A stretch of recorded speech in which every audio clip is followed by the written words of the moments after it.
Star Trek cast then and now. Star Trek was known not just for its original narrative and cutting-edge CGI, but also for its diverse cast. What did the Star Trek ladies end up doing? Gates McFadden then. Cheryl Gates McFadden portrayed Beverly Crusher, a medical practitioner. She was initially cast as Captain Jean-Luc Picard's love interest. McFadden quit Star Trek: The Next Generation after the first season due to disagreements with the show's senior writer. She returned to the program after missing a season due to co-stars' recommendations. Gates McFadden now. Gates McFadden studied drama at Brandeis University and graduated with honors. In reality, she graduated with honors. She then attended a top French buffoonery school, a mime and clown college, which is no laughing matter. It's exceedingly difficult to break into. She's currently an audiobook narrator. She has a son, and she's married to his father, John Cleveland Talbot. She was actually pregnant during The Next Generation, but set pieces covered up her stomach. Rosalind Chow then. Rosalind Chow portrayed Kiko O'Brien on two shows, Star Trek: The Next Generation and Star Trek: Deep Space Nine. O'Brien was a botanist and the director of plant research aboard the USS Enterprise D, as well as a school teacher for children living in Deep Space Nine. Kiko is an example of a strong-willed, some could say obstinate individual. Rosalind Chow now. Rosalind Xia Ling Chow is a second-generation Chinese-American who was born in California and attended the University of Southern California to study journalism. She broke through boundaries by being the only student at her high school who was not from a white background. She appeared in 2 MASH episodes and had a major role in the spin-off After MASH. She's still working as an actor. She most recently appeared in Netflix's science fiction series, The OA. Whoopi Goldberg then. Whoopi Goldberg appeared in many episodes of Star Trek: The Next Generation from Season 2 through Season 6. She oversaw the Enterprise D's lounge, but her primary duty was to provide advice to many Starfleet personnel, much like free therapy. When she realized that a black lady was represented in the first series as a youngster, Whoopi became interested in Star Trek. "There's a black lady on TV, and she ain't a maid," she exclaimed to her mother. Whoopi Goldberg now. Whoopi Goldberg is a name that we should all be acquainted with.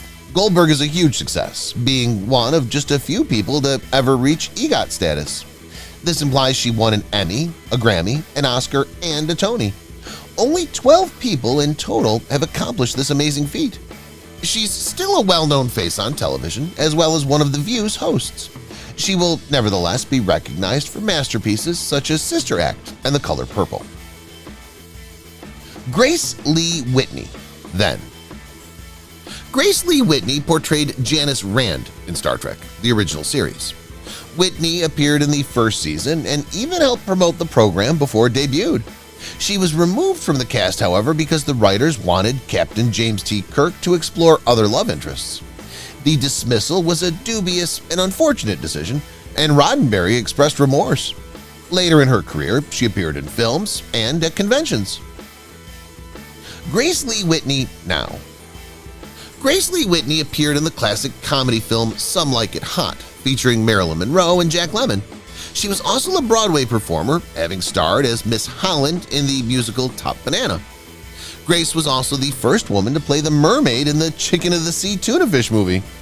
Sadly, alcoholism had a negative impact on her life, but she eventually worked hard in numerous programs to keep herself and others clean. She died in 2015 at the age of 85. Nichelle Nichols then. Nichelle Nichols, an African-American lady, played Uhura, a particularly remarkable figure.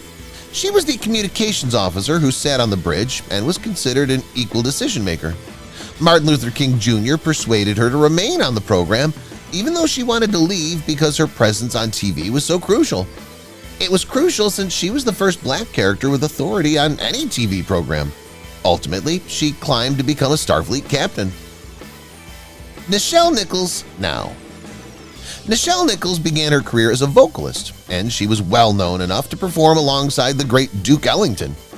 Nichols wanted to quit the play to seek opportunities on Broadway, but Dr. King informed her cordially, "You can't, you're a piece of history." She collaborated with NASA on an initiative called Women in Motion to attract women and minorities to work in space exploration. She's still acting, most recently in The Young and the Restless, for which she received a Daytime Emmy nomination.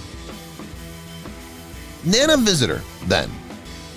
Nana Visitor was a character in Star Trek Deep Space Nine.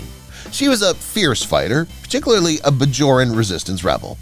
Hearing her talk, it's clear she had a rough, battle-scarred life. Fighting hit and run, always outgunned, living on nothing but hate and adrenaline. It's not much of a life, and it eats away at you such that a little piece of you dies every day. She eventually became charge of the Starfleet station, establishing herself as a strong female role model. Nana Visitor now. Nana Visitor has a strong connection to space, even after Star Trek Deep Space Nine ended. In fact, she had an asteroid named after her, called 26733 Nana Visitor. She's a triple threat, which means she can sing and dance in addition to acting, which benefited her as a cast member of Broadway's Chicago. Nana Visitor has been married 3 times and has 2 children. During Deep Space Nine, she was pregnant. It was included into the show's plot by the authors.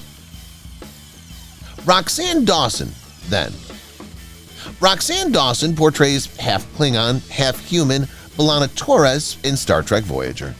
Torres struggles with her dual identities. Regardless, she rose to the position of chief engineer aboard the Voyager. While the Voyager was on its route to Earth, she married Tom Paris and they had a child, Myral Paris. She was not only great as an actor on the program, but she was also adept behind the camera. She directed 2 Voyager episodes and 10 Enterprise episodes. Roxanne Dawson now.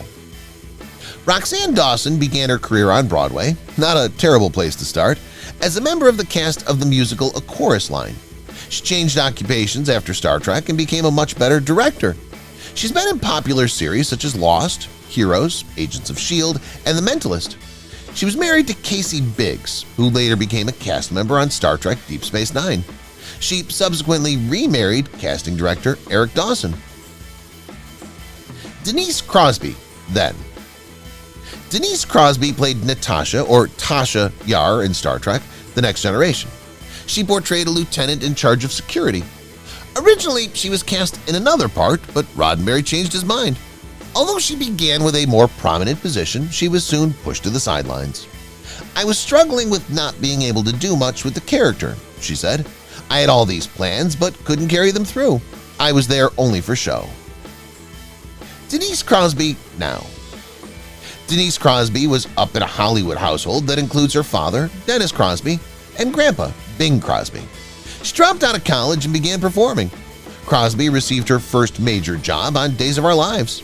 She's been in other major television shows since then, including Lois and Clark, The New Adventures of Superman, JAG, NYPD Blue, Baywatch, and The Walking Dead.